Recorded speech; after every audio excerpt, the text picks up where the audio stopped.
¿Qué tal, ingeniero? Soy Fernando Castro.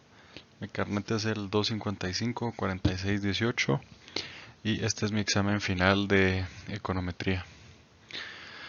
Entonces pasamos a la parte teórica. La primera pregunta era para la multicolinealidad. Indique posibles fuentes del problema, consecuencias sobre los estimadores MCO, técnicas para detectar la violación del supuesto y posibles métodos para su corrección. La respuesta es, para fuentes del problema, el método con el que se recolecciona la información, restricciones en el modelo o la población de la muestra, eh, especificación del modelo, un modelo sobredeterminado y que las regresoras compartan una tendencia común. Las consecuencias sobre el MCO. En presencia de la multicolinealidad, los estimadores siguen siendo MELI, pero presentan varianza y covarianza grandes que dificultan la estimación. Asimismo, los estimadores son sensibles a pequeños cambios en los datos. En las técnicas para detectar la violación del supuesto podemos encontrar que, por ejemplo, podría ser un R2 elevada, R cuadrado elevada, altas correlaciones entre las parejas regresoras, un examen de correlación parciales, regresiones auxiliares, valores propios, índice de condición, también el factor de inflación y de la varianza y el diagrama de dispersión. En la parte de la corrección tenemos que podemos no hacer nada o las reglas prácticas. La combinación de la información de corte transversal y series de tiempo, eliminación de variables y el sesgo de especificación, transformación de variables, recolectar nuevos datos, reducción de la colinealidad y podrían ser otros métodos. Pasamos a la parte 2, que es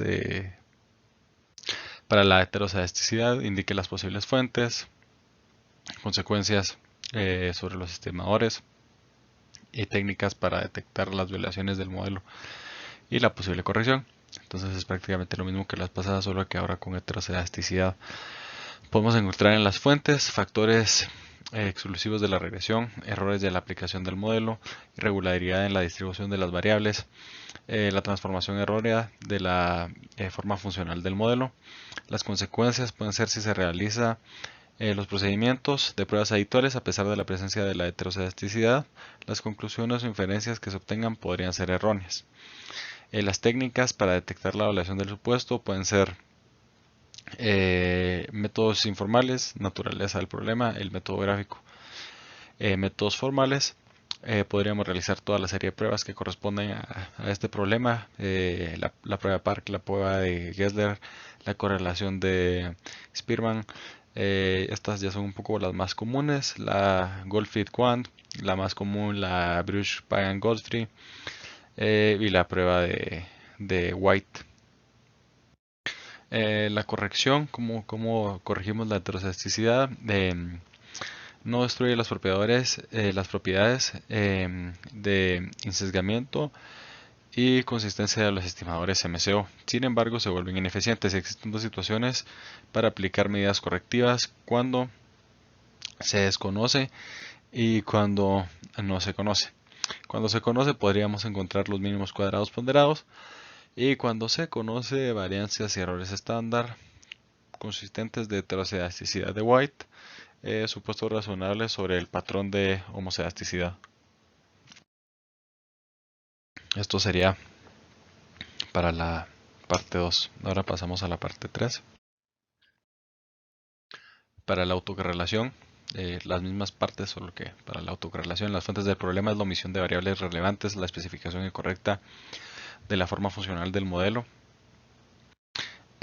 También podemos encontrar la existencia de ciclos y tendencia en los datos. Sabemos que la autocorrelación es que hayan factores de un periodo anterior que se reflejen en otro periodo a lo largo de nuestros datos. Entonces, las consecuencias en presencia de la autocorrelación, los estimadores continúan siendo lineales e sesgados, al igual que consistentes. Están distribuidos de forma asintótica normal, pero dejan de ser eficientes.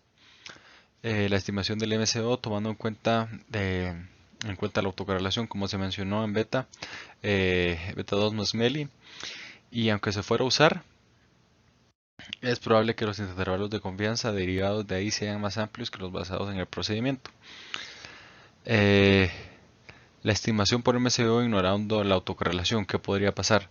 Es probable que la varianza de los residuos subestimen el valor verdadero. Es probable que se sobreestime el R cuadrado, aunque no esté sobreestimada. Su varianza con autocorrelación de primer orden, pese a que esta última sea ineficiente comparada con la MCG. Gracias a esto, las pruebas de significancia, tanto la T como la F, usuales, dejan de ser válidas. Es probable que conduzcan a conclusiones erróneas sobre la significancia de los coeficientes de la relación estimados. Técnicas para detectar la violación de los supuestos. Determinar si se trata de autocorrelación pura y no el resultado de una mala especificación. Si se trata de autocorrelación pura, se puede utilizar una transformación apropiada para el modelo original, de manera que el modelo transformado no se presente el problema de autocorrelación pura. En muestras grandes se puede utilizar el modelo New y West para obtener los errores estándar de los estimadores MCO corregidos para la autocorrelación.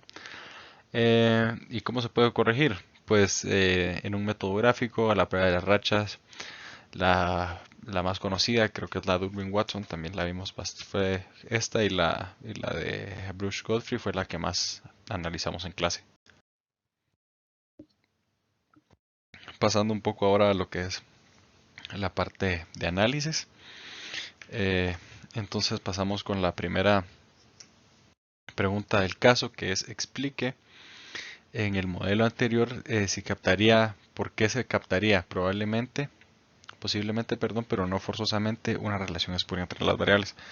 Sabemos que una relación espuria se refiere a que hay dos variables que se comportan de una manera similar, pero que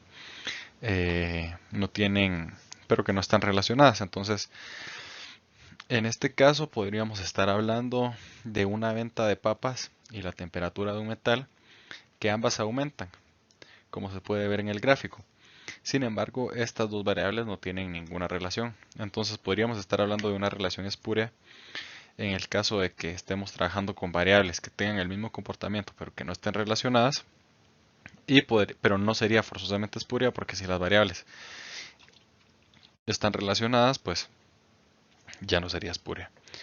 En la parte 5, que si estamos de acuerdo con el resultado que se encuentra en evidencia de que la relación entre y1 y x1 es espuria. Como se puede observar en la ecuación del modelo 1, el R cuadrado es muy elevado, lo que quiere decir que las variaciones de Y están explicadas por las variaciones de X1 en un 98.7%. Esto nos da el valor de la posibilidad de 0%, que es menor al 5, por lo que es significativa para el modelo. Sin embargo, existe un Durbin-Watson cercano a 2, por lo que se supone que existe correlación positiva entre las variables, por lo que se evidencia que el modelo no tiene una correlación espuria. La parte 6 explica la interpretación de los resultados, mostrando en los resultados de IBIOS anteriores para el modelo 1.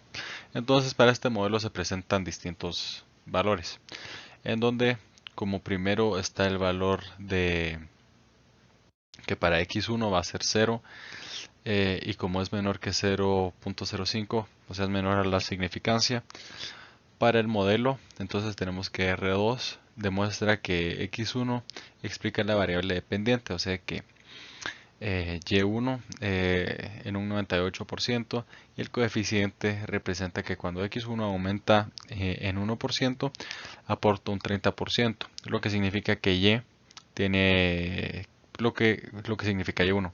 Por lo tanto, tiene un R cuadrado alto, por lo que el coeficiente al final es pequeño.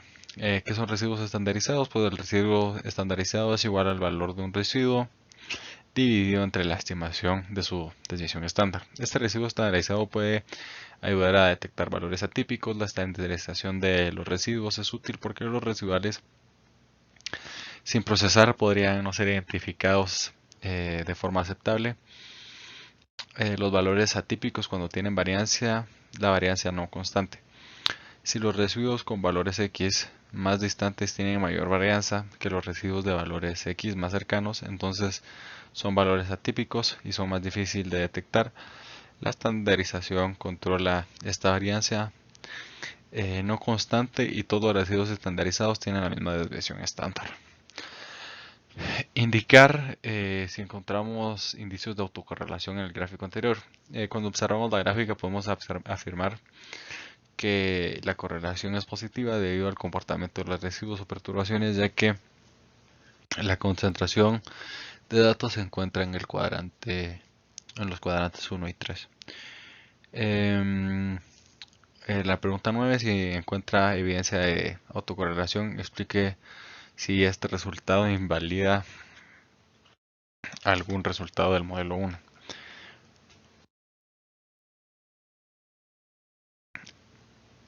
En el modelo se nota la autocorrelación, pero esto se debe a que está escrito en una variable a través del tiempo. En la variable X, como podemos observar, cuando esto ocurre es bastante común que exista la autocorrelación, porque el patrón es positivo y negativo. Entonces este es el comportamiento típico de un modelo que presenta autocorrelación. Al utilizar los métodos MCO en los residuos, los estimadores continúan siendo lineales sin sesgados, al igual que consistentes, y están distribuidos de forma sintácticamente normal, pero al mismo tiempo dejarían de ser eficientes. Entonces esto responde a la pregunta 9, por lo que no serían MELI. Entonces esa es la respuesta. La pregunta 10 indique si usted encuentra evidencia de heterozadisticidad en el gráfico anterior. Podemos concluir que el gráfico demuestra que la distribución del error no es constante, por lo tanto hay heterozadisticidad. Si usted, en la parte 11, si usted encuentra evidencia de heterozadisticidad en el gráfico anterior, indique si este hecho invalida alguno de los resultados de Abius.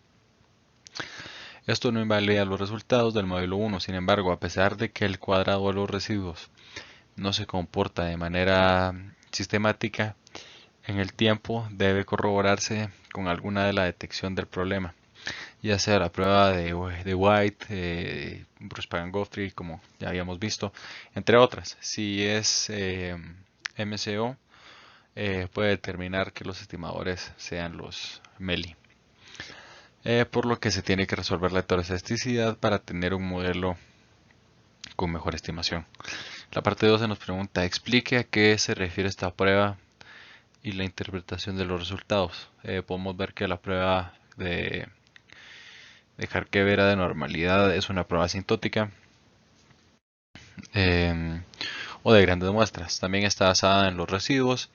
Esta prueba calcula primero la simetría y la kurtosis y el apuntamiento de los resultados del MCO y utiliza el siguiente estadístico de prueba, donde n, que es el tamaño de muestra, s, coeficiente de simetría, y k, coeficiente de kurtosis, para una variable de normalmente distribuida. O sea, aquí estamos midiendo qué tan normalmente están distribuidos los datos. Esto lo vemos generalmente a través de un histograma. Para el gráfico 4, que precisamente lo es, tenemos un Kharkevera de 7.58. Como este valor es menor, como este valor es mayor a 5.99, esto significa que los errores no son normales. Existe un 2.25 de probabilidad, por lo que se puede rechazar la hipótesis de que los residuos están normalmente distribuidos. Se necesita un porcentaje más alto para llegar a una posición donde los errores tengan una distribución normal. Pasamos a la parte número 13.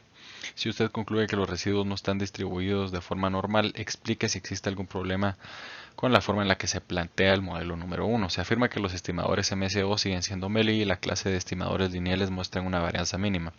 Pero esto no es una sorpresa, ya que para establecer el teorema MELI no necesitamos el supuesto de normalidad. Se puede asumir que el modelo 1 hubo variables tanto dependientes como independientes que no se tomaron en cuenta. Una posible solución podría ser aplicar el modelo 1 una transformación logarítmica con el objetivo de aproximar las distribuciones y sesgos positivos. En la número 14 indica adicionalmente si en tal caso eso invalida alguno de los resultados que están en el modelo que se calculó en Abius. Aún así, sin el supuesto de normalidad, los estimadores MSO son los MELI. Según los supuestos de Gauss y Markov, por lo que no existe ningún problema en la forma en la que se plantea este modelo. En la parte 15 nos pide explicar si el modelo presenta violación de alguno de los supuestos de los estimadores MCO, y la respuesta es: el supuesto de no autocorrelación es violado al realizar la prueba Durbin-Watson, se rechaza, por lo que no existe autocorrelación positiva. Aquí tenemos los valores de L, de U, por lo que tenemos que nuestro valor D está entre estos valores dependiendo de nuestra hipótesis. Al tener una transformación de la variable Y1 se puede deducir que existe la posibilidad de que exista multicolinealidad. Sin embargo, al no tener los datos no se puede determinar si hay otros supuestos que también fueron violados. En la parte 16 nos pide explicar si este modelo es preferible al modelo 1 en términos de criterios de información reportados. El modelo 1 presenta valores de 2.9063 y 2.9584.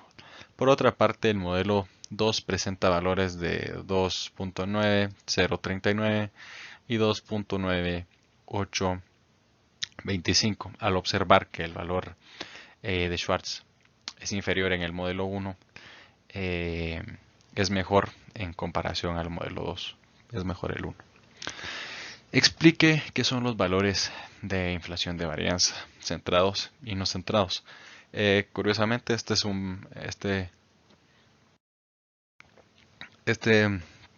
valores de BIF los hace prácticamente solo Ibius. Es el programa en donde ocurre con más, que lo utiliza con más frecuencia, porque otros programas no lo utilizan de esa manera. Pero se refiere, en conclusión, un BIF alto no es condición necesaria ni suficiente para obtener varianzas y errores estándar altos. Esto se vincula al supuesto 8 del modelo clásico. Establece que mientras más grande sea la variabilidad en una regresora, más pequeña será la varianza en el coeficiente de esa regresora. Por lo tanto, existen dos formas de medir el BIF: el centrado y el no centrado. El centrado es la razón de la varianza de la estimación del coeficiente de la ecuación original dividida por la varianza de la estimación del coeficiente de una ecuación con solo ese regresor y una constante. Ahora, el no centrado es la razón de la varianza de la estimación del coeficiente de la ecuación original dividida por la varianza de una estimación del coeficiente de una ecuación, pero ahora solo con una regresora, o con un regresor, perdón, pero sin el constante. La diferencia es el constante entre las dos. Ahora, si la ecuación no tiene constante, pues solo se mediría el no centrado. Interpreta los resultados de Ibius anteriores. Tomando en cuenta los coeficientes, existen altos problemas de multicolinealidad entre las variables. Pasamos a la última diapositiva. Si usted interpreta que existe multicolinealidad, indique cuál es la fuente de multicolinealidad, en este caso en particular, justificando su respuesta. Si usted interpreta que no existe, explique por qué no es una variable estadísticamente significativa en el modelo 2 estimado. Podemos ver que existe multicolinealidad cuando se incluye como regresora una transformación de la variable. Por así decirlo, la nueva regresora no es estadísticamente significativa porque su p de valor es menor a la significancia. O sea que el p valor es menor a 0.05, trabajando con el 95 de confianza. La parte 20, si los modelos 1 y 2 existe evidencia de autocorrelación de los residuos, indique una alternativa con la cual usted está seguro que se corregirá el problema. Si en los modelos 1 y 2 no existe evidencia de autocorrelación de los residuos, explique cómo esto sí es posible en las variables Y1 y X1, ambas tienen tendencia. La respuesta es realizar la MSG a través del coeficiente de autocorrelación, donde se multiplica la regresión original con el coeficiente si se usa el esquema autoregresivo de primer orden de Markov. Eso sería todo para terminar el examen final. Gracias.